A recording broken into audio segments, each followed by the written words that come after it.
23 to 5 on 2CC, and it's a Friday afternoon, which means it's time to talk money with Luke Smith from Envision Financial. Good afternoon. Good afternoon. It's Friday already. How did that happen? I don't know, but you blink and here we are. So Am I still wearing the same shirt I was last week? I've got a different jumper just in case. Just in case. Today we're talking about what should I consider when it comes to buying a new property. So, Luke, my first question is, are we talking about a property to live in or a property investment? I don't think it really matters because I think generally the principles are similar because there are things that will be appropriate for both sides of the transaction. If I'm looking to buy an investment property, then some of the different things you consider are, well, are there land tax? You know, very topical at the moment because of what Buglugs is doing in Queensland, which is... Yes, don't even get me started. We'll spend the whole half hour just talking about Queensland and the ridiculous proposal to levy land tax on property you own in any state or territory in Australia, even if you don't even live in Queensland. Correct. So I mean, there's... how insane is that? The world's gone bonkers, mate. I know. I don't know. But that's one consideration, that if you're buying an investment property, understand the rules and regs of where you're buying it, where you live, and any other manifestation of that. That's very important. Obviously, if you buy your family home, that's not something that you need to consider. But if we're talking about the investment side of things, then I guess I really see more often than not people come in and talk in generalities, but also gross numbers. I've bought this house for X. I'm renting it for Y. I'm getting this. No, you're not. Because you've got your rates and you've got your land tax and you might have that other little gem called body corporate. And when you actually strip down the numbers, the one thing, if we're talking investments, I want people to take from today is do your numbers and talk net figures. Talking gross means nothing. I get $600 a week. I get $800 a week. I get $1,000 a week rent. No, you don't. You need to sit down when you're comparing opportunities and say, if I bought something in a market, if I bought CBA shares and got a 5.5% income stream, am I going to get X amount in income after my costs? You need to think in net numbers and make sure that it aligns with your why. The other thing that might catch people out when they're working out their investment budget, they'll sit down and think purchase cost, okay, what sort of rent? Yes, I'll take into account all of the taxes and the fees and the charges and the body corporates. Don't forget to put aside a provision for maintenance. Things can and do go wrong. 100%, and I think, again, that's where people need to be. The key thing, regardless of whether it's home or investment, is be realistic. And I think, if anything, err on the side of caution. So think about the interest rate. Add another 1.5% to it, 2% even, and build some fat into your cash flow. Think about what your expenses could be and exaggerate them slightly. And that all comes down to aligning what am I trying to buy. You know, in sort of getting ready for the show, I was on All Homes or Real Estate, you know, having a Google, looking at different houses. And think about what you're trying to buy. If you're buying an investment property, am I buying something that is brand new? Am I buying something that is older? Now, consider the cost, consider the body corporate. Consider how many dwellings are in the premises. If you've got 4 people in a body corporate, it's very hard to raise money. If you've got 30 units in a body corporate, then your proportion of those running costs may be a little bit less. So looking at the age of the building and then looking at the number of people that are contributing towards sinking funds and things of that nature can help you protect your cash flow when you're looking at it. If you're looking at freestanding homes, like, you know, I Googled one the other day, 32 Rawson Street in Deakin. Like, what a showstopper. This thing has all the bells and whistles and then some. So again, if you want to buy something that's central, that is really funky, like this place has got a grass wall at the front of its house. There's commercial stairs, there's concreted floors, there's pools, there's all sorts of stuff that shows a huge amount of interest and thought has gone into building the house. And if Art Deco, funky, whatever that bracket is, if that's what you're after, then, you know, go buy that place. You might want something in the country. You might want something old school. You might want something heritage listed. You might want something that comes with land. What people need to remember is align your why with what you want to buy, because that will ensure that you're engaged in the property. While you've been busy chatting, I thought I'd quickly Google 32 Rawson Street, Deakin, just to see what you're talking about. I can tell you right now, I can't afford it. Oh, it's breathtaking. It's a nice Yeah, house. it's an absolute belter, and the thought that it must have gone into that place is unbelievable, because Yeah. it's like, if you're looking funky up in the dictionary, it's funky. Like, it's amazing. Now, that's not going to be for everybody, because people might want something very different. Everybody's taste is a little bit different, and that's what people need to keep in mind when you're buying something.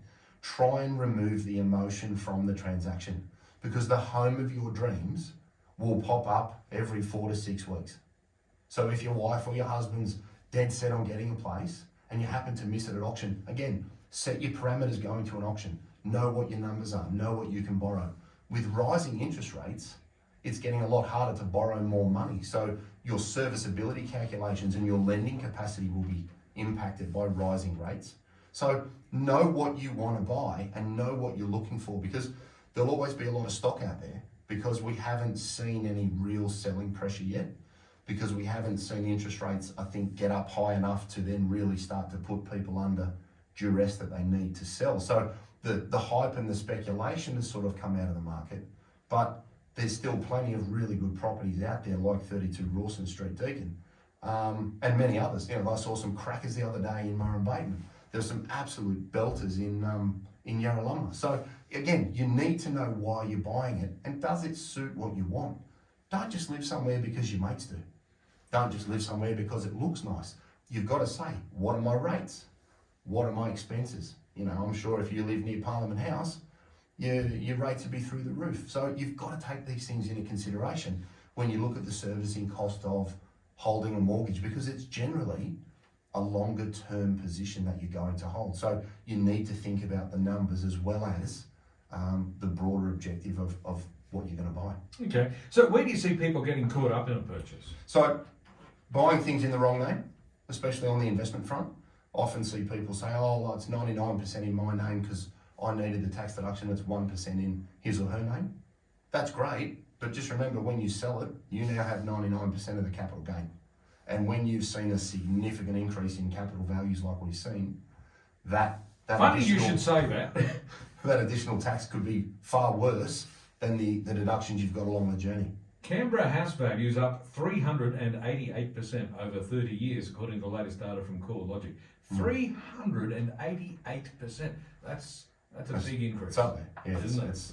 And I bet a big lick of that's come in the last. Oh yeah. In the last few years, has certainly been a very big part of that increase. But that's a big issue, right? So if you buy it in the wrong name, you may then have capital gains tax issues down the road. So one of the things I'd recommend is have a chat to your accountant before you go and buy something. You may be better off buying an investment property in a trust, because then you've got other distribution options later in life to mitigate or reduce the capital gains that you incur. I think the other thing is people don't consider the costs, body corporate, land tax rates. I think they look again at those gross numbers, and when they actually work out the net number, things aren't that attractive. Look at the age of the property. I think people buy older stuff thinking it's cheaper, and then holding it gets a lot more expensive. And then obviously, if you're going to buy your family home, don't panic, because something that you missed out on auction very much will pop up. And it's like buying a new car, right? Or a car. You buy a car, all of a sudden that's the only car you see on the road. But until you bought it, you never noticed it was there. When you're trying to find a home and your partner's saying, I love this one, I love that one, I love this one. If you do miss out on something, don't get caught up in the pressure of borrowing and living with the Keebers and the Joneses and the Snydros of this world. Buy what's right for you within your limits. Because if rates do go and inflation stays high and petrol's expensive, it's going to be a lot harder for some people to carry larger debts where rent may or may not cover your borrowing costs, so it may impact more of your cash flow. So, it's very much an educated process from start to finish. This idea that sometimes our eyes might be bigger than our tummy, it's an interesting one, isn't it? Because if you fall in love with a property, reason tends to go out the window. Very much and so. Even if you're buying it as an investment property, you might be tempted to go a little bolder than you otherwise would, because you'll reassure yourself, oh, it's negative gearing, I can write it off on the tax and it'll all be fine. Yeah. That can be a little bit hazardous. Look, 100%. And I think that's what people need to keep in mind. Again, what's my why? Am I buying something that is my family home I'm going to raise my kids in? Or am I buying something that's going to generate me some income? And then trying to separate that emotion of, well, it has to have this, this, this, this, and this. But you say, but hang on, you're not going to live there. So don't worry about the features that it needs to be good for you. Look at the broader features of what it's there to do. It's there to generate income. It's there to grow. If you don't like that suburb, that doesn't really matter because, again, you're not going to live there. But is it near a school? Is it near a college? Is it near the city? Is it near something that will mean that it's attractive to somebody who will rent it, even though you're not going to live there? So you need to make sure your why, again, is aligned with the purchase. And as you just said, you take the emotion of what do I want, what do I like out of it, where it's not going to be your family home. When you're very, very young in life, people start to tell you that the three most important things in any real estate purchase are location, location, and location. I'm not entirely sure that's true, but it is important. Very much so. Look, and I think it's one of the key things that you need to try and consider. I think location's important. I think rentability, from a cash flow perspective, like what could it get? Again, tied to location. I think the structure and the way that you borrow is also very important. So you want to make sure you have offset account, you have interest only, you have principal and interest, you have the right loan setup, because that can give you a lot of cash flow security when it's done correctly. Thinking about what could happen, as we said there, 388% over 30 years. If you've got your property in the wrong structure, you could be staring down the barrel of huge amounts of tax because you just bought it in the wrong entity. So I always say to people, get some advice first, because we want to come at things, what's my strategy, what's my structure, and then what's the actual thing I'm going to buy, not the other way around. I think the other critical thing we haven't really touched on at all so far is don't skimp on your research. If you're going to buy a property, get the building and pest report, get the engineering report, 100%. Make sure it's a solid buy. Yeah, and don't buy something looking at some pictures. Yeah. You know what I mean? Regardless of how quickly you may get wrapped up in a transaction or how good it may seem at the time, just remember that an agent selling the property doesn't have to lean on you to get you to agree to something. There'll be plenty more things to buy, and I think that research is critical to the quality and the longevity of the asset. Yeah, a few $100s on a proper report can save you many, many tens of thousands. Get on a plane, fly up somewhere, look at something, and fly home and go, "Ooh, that just saved me $2 million." Yeah. Yeah, absolutely.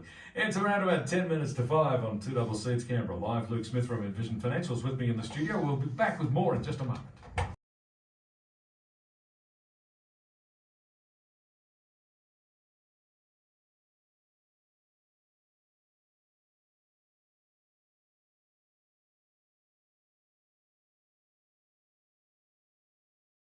Well, it's about 7 minutes to 5 now. It's a Friday afternoon, and of course that means Luke Smith from Envision Financial is with me in the studio to talk money today. And in particular, we're talking about buying a new property, and whether it's a property to live in or an investment property, there are some key things to consider. Luke, what are they? Well, I think, as we said before the ad break, know what you're looking for. If you want country, buy the space. If you want a townhouse, consider the benefits and risks of that. If you want to live in a unit, then understand you're going to have body corporate and other fixed costs. You know, if you want Art Deco funky, as we said, 32 Rawson Street, Deakin, like, unbelievable. I couldn't live there. I'd be scared I'd break something. It is 5 bedrooms, 3 bathrooms, 3-car garage on 763 square metres in Deakin, and it's all very modern and swish. Oh, it's swish, mate. With a swimming pool. Yeah. What more could you ever need? Well, there you go. I think if my wife got hold of that kitchen, I'd be fatter than I am now. It's a home fit for a Prime Minister or a Governor General. Yeah, but again, understand what you want. If that's your cup of tea, and this is the thing, not everything's everybody's cup of tea. If you want rural, find something, but understand what you're buying. Am I buying an established property? Do I need to put a road in? Do I need to fence? What are the costs to get it the way you like it? And factor that in. So go into these purchases knowing what your numbers are going to be, because that will then lead straight into how much can I borrow? What are my payments? What's the likelihood of rising interest rates? Consider all of these factors, because they will impact your view and love of a property. Whether it's your primary home or an investment property, you need to make sure that your numbers stack up. Avoid body corporate if you can. I'd almost go and say, look at what a body corporate would have been. Okay, it's $10,000 a year, $15,000, whatever your body corporate may have been.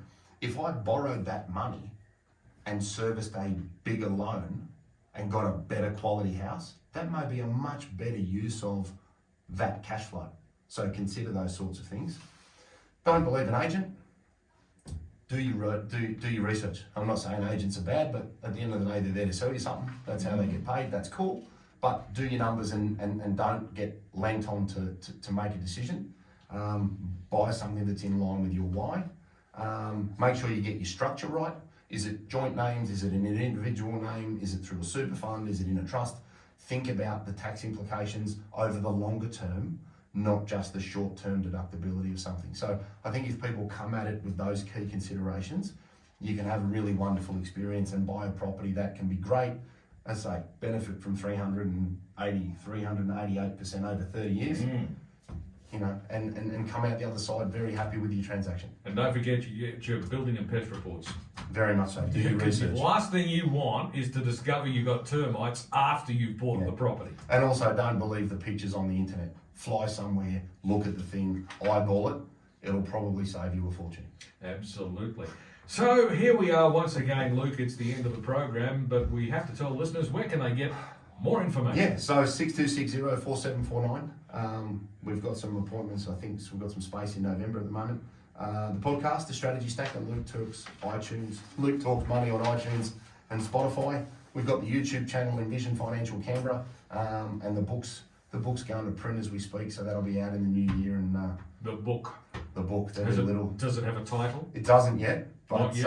Well, yeah. watch this space. Watch this space. That'll be More out information in due March. course. Yep. Yep, and there's a little something there that everybody can take from the shows and put to their own personal situation. So there's a little bit there on all the platforms, and as I say, YouTube for me, on the couch, on the phone, watch the show, don't have to read anything. Happy days. Fantastic. Check the website envisionfinancial.com.au or call the office on 62604749. Luke, thank you very much. Right, go Raiders. We will, absolutely. Raiders and Eels tonight at 10 to 8 in Parramatta. Luke, you'll be back again next Friday at the usual time. Beautiful, see you then. See you then. Luke Smith from Envision Financial on 2CC News is next.